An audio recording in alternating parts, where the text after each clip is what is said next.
माझ्या बंधू आणि भगिनींनो आणि सज्जनांनो, आज आपण श्री सार्थ ज्ञानेश्वरी अध्याय पहिला ओवी 85 ते 185 याचे पठण करणार आहोत. तरी पुत्रस्नेहे मोहितू धृतराष्ट्र असे पुसतू म्हणे संजया सांगे मातू कृष्ण कुरुक्षेत्राची. तर मुलांच्या ममतेने वेडा झालेला धृतराष्ट्रावर संजयास प्रश्न करू लागला. तो म्हणाला, संजया, कुरुक्षेत्राची हकीकत काय आहे ती मला सांगा. जे धर्मालय म्हणजे तेथे पांडव आणि माझे गेले असती व्याजे जुंझाचेनी. त्या कुरुक्षेत्राला धर्माचे घर म्हणतात. तेथे पांडव आणि माझे पुत्र लढाईच्या निमित्ताने गेलेले आहे. तरी तोची येऊला अवसरी काय किजत असे येर येरी ते झडकरी कथन करी मज प्रती. तरी ते एक वेळ एवढा वेळ काय करीत आहेत ते मला लवकर सांग. तिथे जेवेळी तो संजय बोले म्हणे पांडव सैन्य उचलले जैसे महाप्रळयी पसरले कृतांत मुख. त्यावेळी तो संजय म्हणाला की पांडव सैन्याने उठाव केला तेव्हा ज्याप्रमाणे महाप्रळयाचे वेळी काळ आपले तोंड पसरतो त्याप्रमाणे ते दिसले. तैसे ते घनदाट उठावले एक वाट जैसे उसळले काळकुट धरी कवण. अशा प्रकारे ज्या घनदाट सैन्याने एकदम उठाव केला तेव्हा त्याला कोण आवरणार. असे काळकूट एकदा उसळले म्हणजे त्याचे शमन करायला कोण समर्थ आहे. ना तरी वडवांवळू साधुकला प्रळय दाते पोखला सागरू शोषुनी उद्धवला अंबरासी. अथवा वडवानल समुद्राच्या पोटातील अग्नी एकदा पेटला तसाच त्याला वाऱ्याने हात दिला म्हणजे तो तसा सागराचे शोषण करून आकाशापर्यंत भडकतो. तैसे दळ दुर्धर नाना विवी परिकर अवगमले भयासूर तेथे काळी. त्याप्रमाणे न आटोपणारे ते सैन्य अनेक व्यूह रचून सज्ज झालेले असल्यामुळे त्यावेळी फारच भयंकर भासले. ते देखोनिया दुर्योधने अव्वेरिले कवणे माने जैसे न गणिजे पंचानने गज घटाते. ज्याप्रमाणे हत्तीच्या कळपांना सिंह मुळीच मोजत नाही त्याप्रमाणे ते सैन्य पाहून दुर्योधनाने त्याची मुळीच पर्वा केली नाही. मग द्रोणापासी आला तया ते म्हणे हा देखिला कैसा दळभारू उचलला पांडवांचा. नंतर दुर्योधनाजवळ येऊन त्यांना म्हणाला, पांडवांचे हे सैन्य कसे उसळले आहे पहा. गिरी दुर्ग जसे चालते तैसे विविध व्यूह संभवते रचिले आथी बुद्धिमते दुपत कुमरे. हुशारशा दुपत पुत्र दुष्ट जन्माने सैन्यांचे हे नाना प्रकारचे व्यूह सभोवार रचलेले आहेत जसे काय डोंगरी किल्लेच. जो हा तुम्ही शिक्षा पिला विद्या देऊनी करुठा केला तेने हा सैन्य सिंहू पाखरीला देख देख. ज्याला तुम्ही शिक्षण देऊन शहाणे केले त्याने दुष्टदुम्याने हा सैन्य सिंह कसा उभा केला आहे ते पहा तर खरं. आणि काही असाधारण जे शास्त्रादी प्रवीण क्षात्रधर्मी निपुण वीर आहात. आणखी जे शस्त्राशास्त्र प्रवीण शास्त्रधर्मात निपुण आहेत असे असामान्य योद्धे आहेत. जे बळे प्रौढी पुरुषे भीमार्जुना सारिखे ते सांगेन कौतुके प्रसंगेसी. जे शक्तीने मोठेपणाने व पराक्रमाने भीम व अर्जुन यांच्यासारखे आहेत त्यांची नावे प्रसंग आला आहे म्हणून कौतुकाने सांगतो. एथ युयुद्धानु सुबट्टू आला से विराटू महारथी श्रेष्ठू दुपद विरू. येथे लढवय्या सात्यकी, विराट, महारथी, श्रेष्ठ आणि शूर अशा द्रुपद हे आले आहे. चेकिस्तान दुष्टकेतू, काशी राजवीर विक्रांतू, उत्तम मौजान नृप नाथू, शैब्द देख. चेकिस्तान दुष्टकेतू, पराक्रमी असा काशी राजा, नृपश्रेष्ठ, उत्तम मौजा आणि राजा शैब्द हे पहा. हा कुंती भोज पाहे, येथ युधामन्यू आला आहे आणि पुरुजितादी राय हे सकळ देख. हा कुंती भोज पहा, इथे हा युधामन्यू आला आहे, आणखीन पुरुजित वगैरे राजे आलेले आहेत ते पहा. हा सुभद्रा हृदय नंदन, जो आपरू नवार्जुन, तो अभिमन्यू म्हणे दुर्योधन. देखे द्रोणा. दुर्योधन म्हणाला, हो द्रोणाचार्य, सुभद्रेच्या अंतःकरणाला आनंद देणारा व प्रति अर्जुनच असा तिचा मुलगा अभिमन्यू हा पहा. आणि काही द्रौपदी कुमार हे सगळे महारथी वीर, मिती नेणिजे परी अपार मिनले असती. आणखी द्रौपदीचे पुत्र हे सर्व महारथी वीर आहे, त्यांची मोजदाद करता येणार नाही, पण असे अपरिणित महारथी वीर या ठिकाणी जमले आहे. आता आमच्या दळी नायक जे रूढवीर सैनिक ते प्रसंगी ऐक सांगी जती. आता आमच्या सैन्यांमध्ये प्रमुख असे जे महायोद्धे आहेत ते प्रसंगाच्या ओघानेच सांगतो ऐका.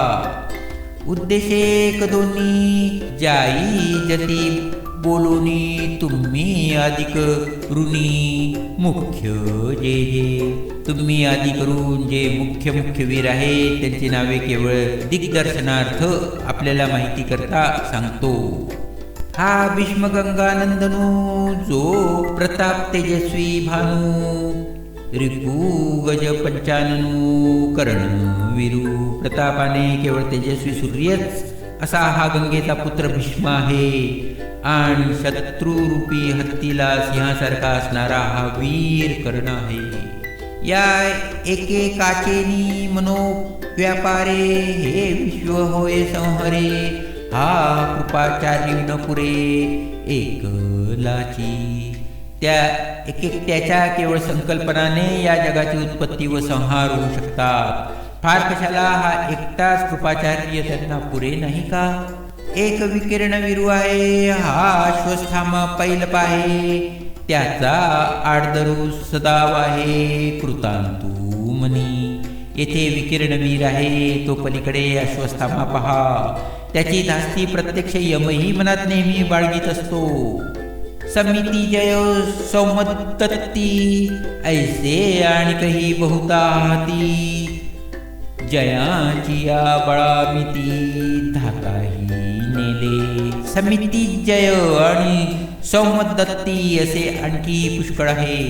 त्यांच्या सामर्थ्याची मर्यादा ब्रह्मदेवालाही समजत नाही. जे शास्त्रविद्या पारंगत, मंत्रावतार मूर्त, हो का जे अस्तजाल इथनी रूढ. ते शस्त्रविद्येत तरबेज आहेत, अस्तांच्या मंत्र विद्येचे मूर्तिमंत अवतार आहेत. फार काय सांगावे, जेवढी म्हणून अस्त्रे आहेत तेवढी सर्व त्यांच्यापासूनच प्रचारात आलेली आहे. हे प्रतिमल्य जगी पुरता प्रतापू अंगी, परी सर्व प्राणे मदलागी आरविले असती. हे या जगात अद्वितीय योद्धे आहेत, त्यांच्या अंगात पुरेपूर शौर्य आहे. एवढे असूनही हे सर्व वीर अगदी जीवावर उदार होऊन आपल्या बाजूला मिळालेले आहे. पतिव्रतेचे हृदय जैसे, पती वाचुनी न स्पर्शे, मी सर्वस्वता या तैसे सुबळ टांसी. ज्याप्रमाणे पतिव्रतेचे मन पती वाचून इतरांना स्पर्श करीत नाही, त्याप्रमाणे त्या चांगल्या योद्ध्यांना मीच काय ते सर्वस्व. आमुची या काजाचे निपाडे, देखती आपले जीवित थोकडे, ऐसे निरवधी चोखडे स्वामी भक्त. आमच्या कार्यापुढे ज्यांना आपले जीवित अगदी तुच्छ वाटते, असे हे निस्सीम उत्तम स्वामी भक्त आहे. झुंजती कुलकर्णी जाणती, कळे कीर्तिसी जिती, हे बहुवसो क्षात्रनीती एथोनिया. हे युद्धकुशल असून युद्ध कौशल्याने कीर्तीत जिंकणारे आहे. फार काय सांगावे, क्षात्र धर्म मूळ यांच्यापासूनच उत्पन्न झाला आहे. ऐसे सर्वतोपरी पुरते वीज जळिया आमुते, आत काय सांगू याते अपार हे. याप्रमाणे सर्व अंगांनी परिपूर्ण असे वीर आमच्या सैन्यात आहेत. आता यांची काय गणती करू, हे आधार आहे. वरी क्षत्रिया माझी श्रेष्ठू, जो जग जेठी जगी सुबटू, तया जळ वैपणाचा पाटू भीष्मासी पै.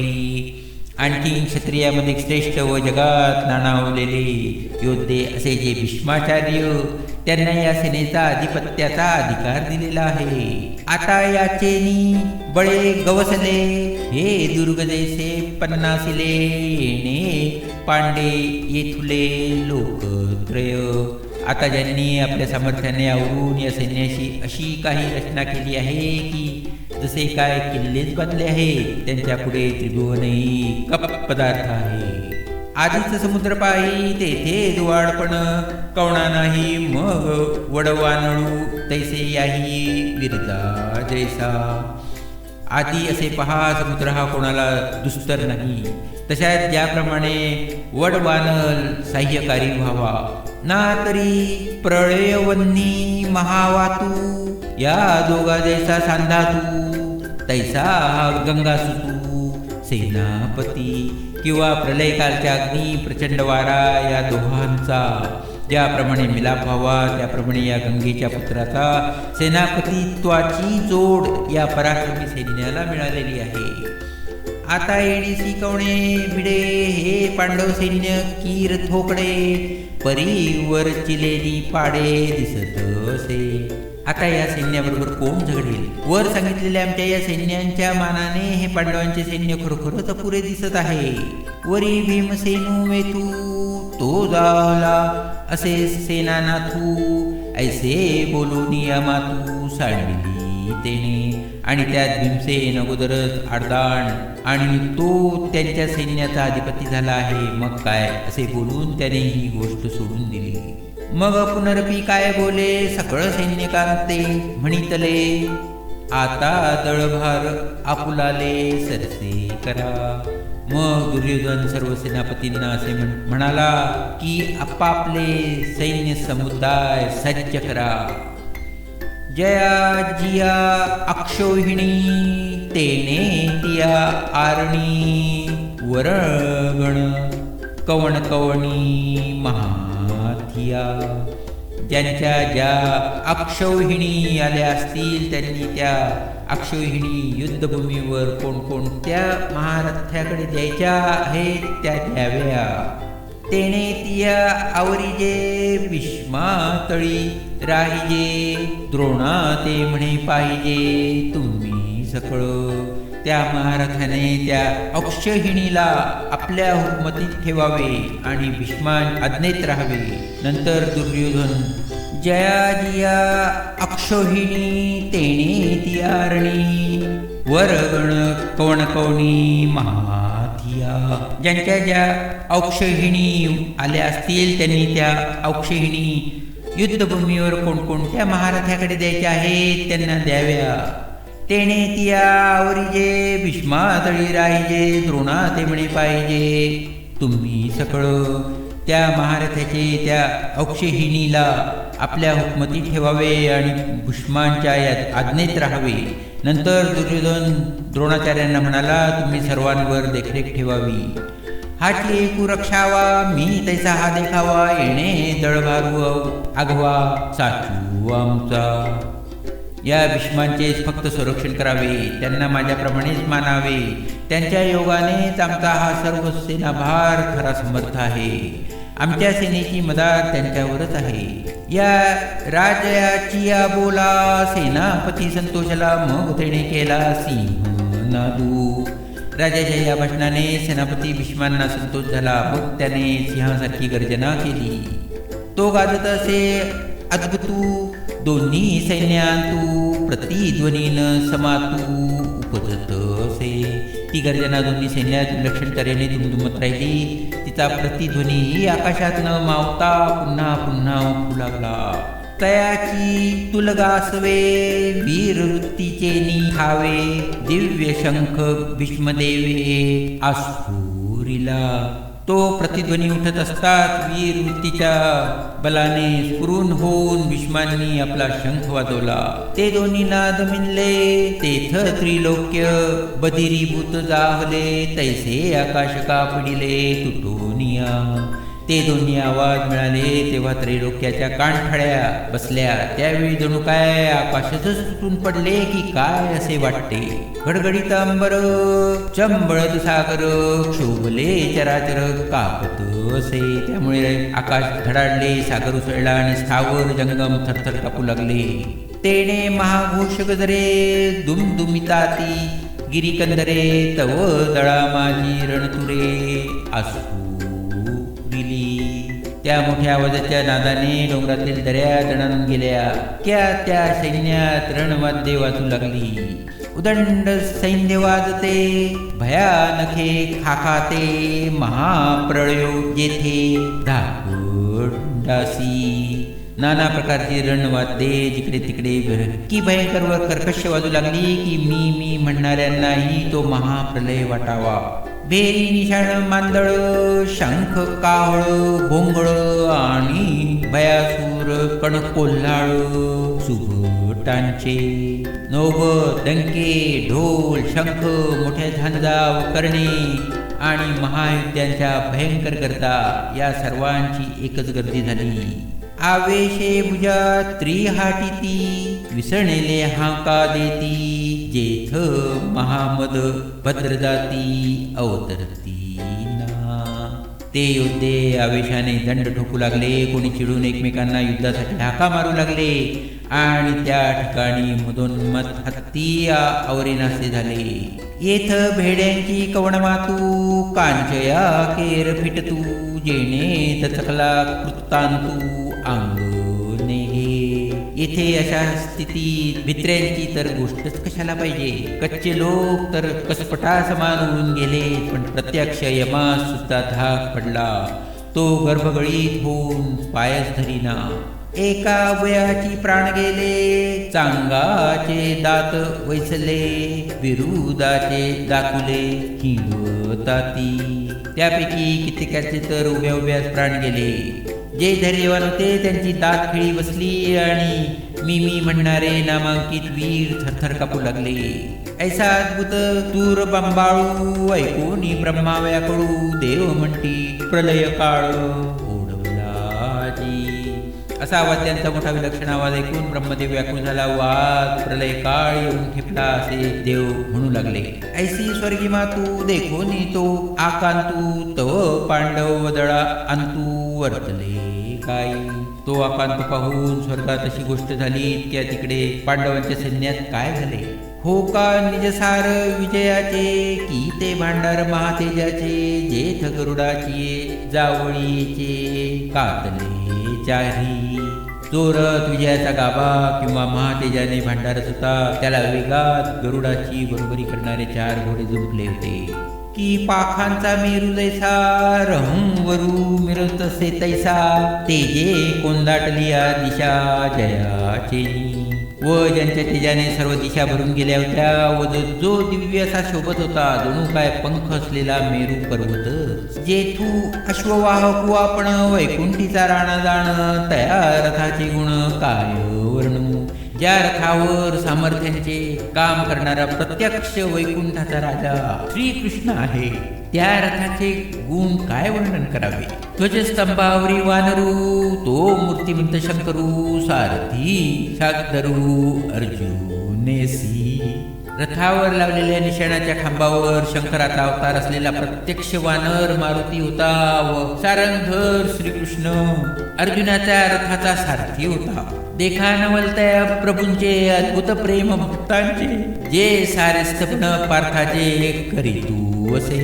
पहा त्या प्रभूचे नवल त्यांचे भक्ताविषयीचे प्रेम विलक्षण आहे, कारण तो सर्वशक्तिमान परमेश्वर पण अर्जुनाच्या सारथ्याचेही काम करत होता. पायकू पाठीशी घातला आपण पुढा राहिला, तेने पाश्चजन्यू आस्फुरिला अवली लीळाची.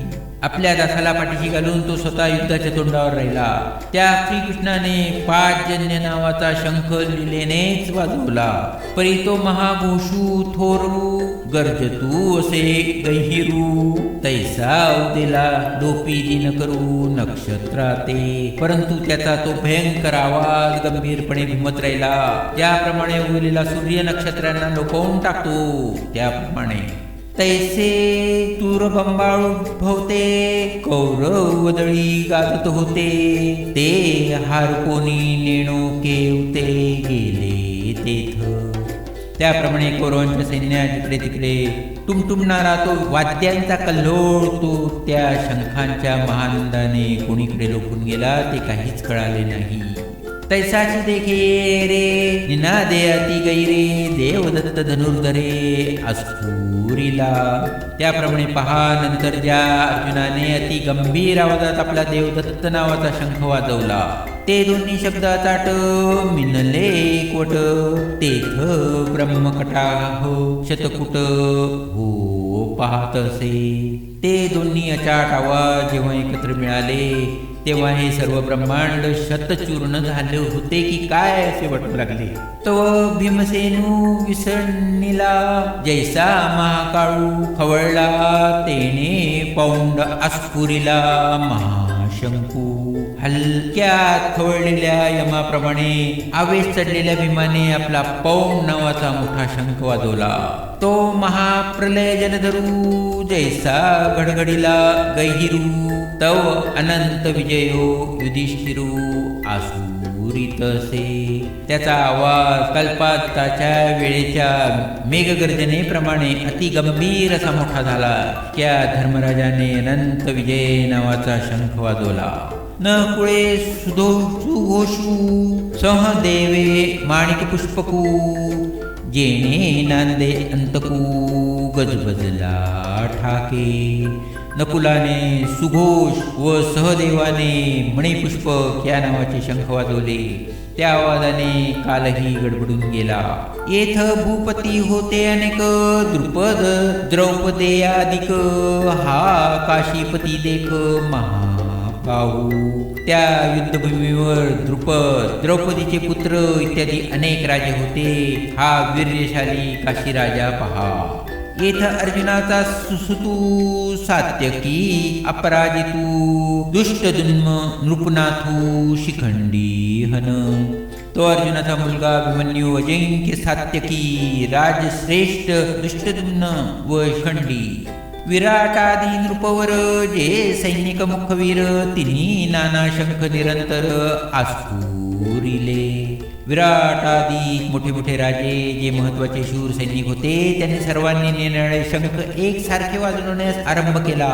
तेने महाघोषणे झाले शेष कुर्म अवचिते, गजबज्जोनी भूभाराते सांडू पाहती. त्या मोठ्या घोषाच्या दणक्याने शेष व कुर्मू हे एकदम गोंधळून गेले आणि आपण धरलेले पृथ्वीचे ओझे टाकून देण्यात त्या बेतात आले. तेथे तिन्ही लोक डळमळीत मेरू मंदार आंदोळीत समुद्राजवळ उसळत कैलास वेरी. त्यामुळे तिन्ही लोक डळमळू लागले. मेरू व मंदार पर्वत मागे पुढे झोकू लागले, झोके खाऊ लागले व समुद्राच्या लाटा कैलासापर्यंत उसळल्या. पृथ्वी थलो पाहत आकाश असे आसुडत, तेच सडा होत नक्षत्रांचा. जमीन उलटते की काय व आकाशाला हिसके बसू लागल्यामुळे नक्षत्रांचा सडाच पडतो की काय असे वाटू लागले. सृष्टी गेली रे गेली, देवा मोकळवादी चावली, ऐसी एकटाळी पिटली सत्य लोकी. सृष्टी चालली रे चालली, देवांना निराधार स्थिती आली, अशी ब्रह्मलोकातच एक ओरड झाली. देहाची दिन थोकता जैसा प्रलय काळ मांडला, तैसा आकार जाहला तिन्ही लोकी. दिवसा सूर्य थांबला व प्रलय काळ सुरू व्हावा त्याप्रमाणे तिन्ही लोकात हाहाकार उडाला. ते देखोनी आदिपुरुष विस्मितू म्हणे झणे होय पा अंतू मग लोपिता अद्भुतू संभ्रमू तो. हे पाहून परमात्मा विस्मित झाला व मनात म्हणाला, न जाणो सृष्टीचा अंत होईल. तो चुकवावा म्हणून मग त्याने विलक्षण गोंधळ एकदम शांत केला. म्हणून विश्व सावरले, रवी युगात होते ओढवले, जै जै महाशंख अस्फुरिले कृष्णादिकी. त्यामुळे जग सावरले. नाहीतर त्यावेळी कृष्णादिकांनी आपले दिव्य शंख वाजवले त्यावेळी युगात होण्याची वेळ आली होती. तो घोष तरी उपसंहरला, परी पडिसाद होता राहिला, तेने जळभार विध्वंसला कौरवांचा. तो घोष तर शांत झाला, पण त्याच्या प्रतिध्वनी जो शिल्लक राहिला होता त्यामुळे सर्व कौरवांच्या सैन्यांची दाणादाण उडाली.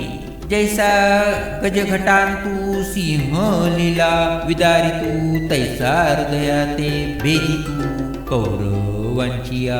हत्तीच्या कळपाची सिंह लिलेने जशी फाकाफाक करतो तशी कौरवांची अंतःकरणे त्या प्रतिध्वनीने भेदून टाकली. तो गाजत जव अडकती तव उभेची ही घालिती, एकमेका ते म्हणती सावध रे सावध. तो प्रतिध्वनी दुमदुमत असताना जेव्हा त्यांच्या कानावर आला तेव्हा उभेपणीच त्यांच्या काळजाने ठाव सोडला. त्यातले त्यात ते एकमेकांना अरे सावध रे सावध म्हणू लागले. ते थबळे प्रौढी पुरते महारथी वीरोते, तिन्ही पुनरपी दळाते आवरिले. त्या सैन्यात पराक्रमाने व मोठेपणाने जे पुरे शूर महारथी होते त्यांनी पुन्हा सैन्याला आवरले. मग सरिसेपणे उठावले, दूण वटोनी उचलले, तया दंडी शोभले लोकत्रय. मग ते लढण्याच्या तयारीने सिद्ध झालेले व दुप्पट जोराने उसळले. त्या सैन्यांच्या उसळण्याने तिन्ही लोक त्रस्त झाले. तेथे बाणवरील धनुर्धर वर्षाताती निरंतर, जैसे प्रळयात जलधर अनिवारका. त्यावेळी प्रलयकारी मेघ ज्याप्रमाणे अनिवार वर्षाव करतात त्याप्रमाणे धनुष्य धारण करणारी योद्धे बाणांचा एकसारखा वर्षाव करू लागले. ते देखील अर्जुने संतोष होऊनी म्हणे, मग संभ्रमे तिठी सेने घाली तसे. अर्जुनाने ते पाहून मनात संतोष मानला आणि मग उत्सुकतेने सैन्याकडे नजर फेकली. तव संग्रामी सज्ज झाले, सकळ गौरव देखिले, तव लीला धनुष्य चलले पंडू कुमरे. तेव्हा युद्धाला तयार असलेले सर्व कौरव त्याने पाहिले. मग पांडुपुत्र अर्जुनाने लीलेनेच धनुष्य उचलून घेतले. ते वेळी अर्जुन म्हणत असे, देवा आता जडकरी रथू पेलावा, नेऊनी मध्ये घालावा दोन्ही दळा. त्यावेळी अर्जुन म्हणाला, देवा आता चटकन रथ हक्कावा व तो दोन्ही सैन्यांच्या मध्यभागी नेऊन उभा करावा.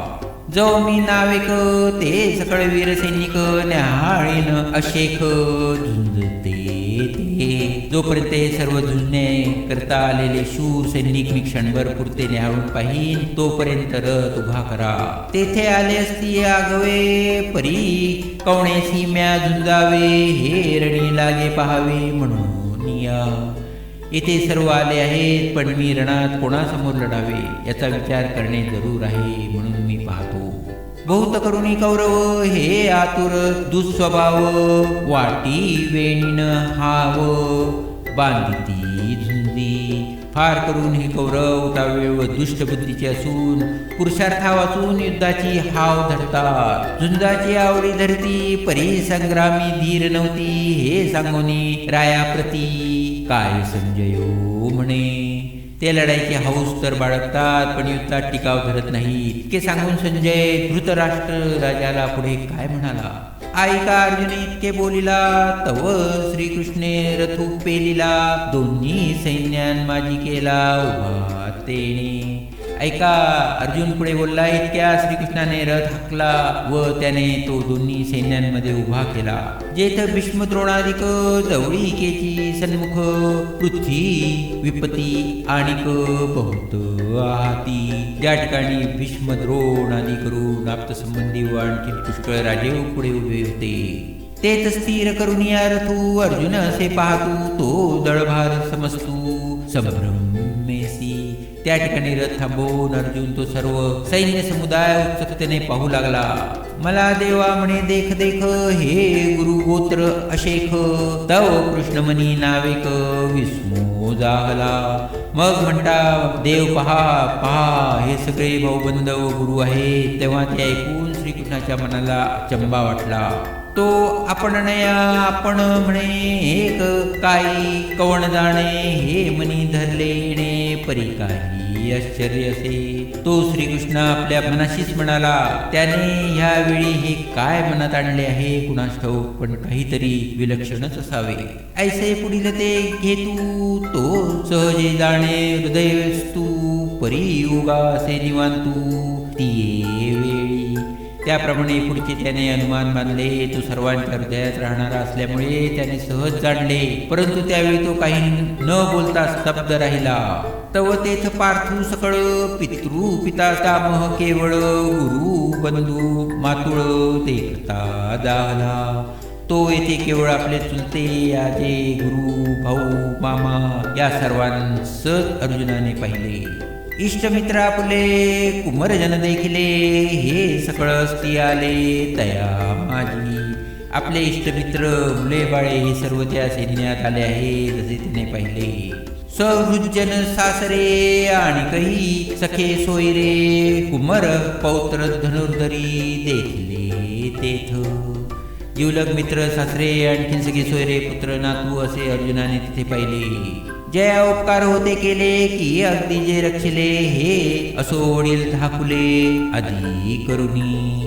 ज्यांच्यावर त्याने उपकार केले होते किंवा संकटकाळी ज्यांचे रक्षण केले होते, फार काय लहान मोठे आदी करून ऐसे गोत्राची दोन्ही दळी उदित झाले असे काळी. हे अर्जुने ती वेळी अवलोकिले. असे सर्व कुळ दोन्ही सैन्यात लढाईस तयार झालेले आहेत हे त्यावेळी अर्जुनाने पाहिले. तेथ मनी गजबत झाली आणि औपेसी कृपा आली, तेने अपमाने निघाली वीरवृत्ती. त्या प्रसंगी अर्जुनाच्या मनात गडबड उडाली आणि त्यामुळे त्याच्या मनात सहजच करुणा उत्पन्न झाली. त्या अपमानामुळेच अर्जुनाच्या अंगातील वीरवृत्ती निघून गेली. ओवी 185 समाप्त.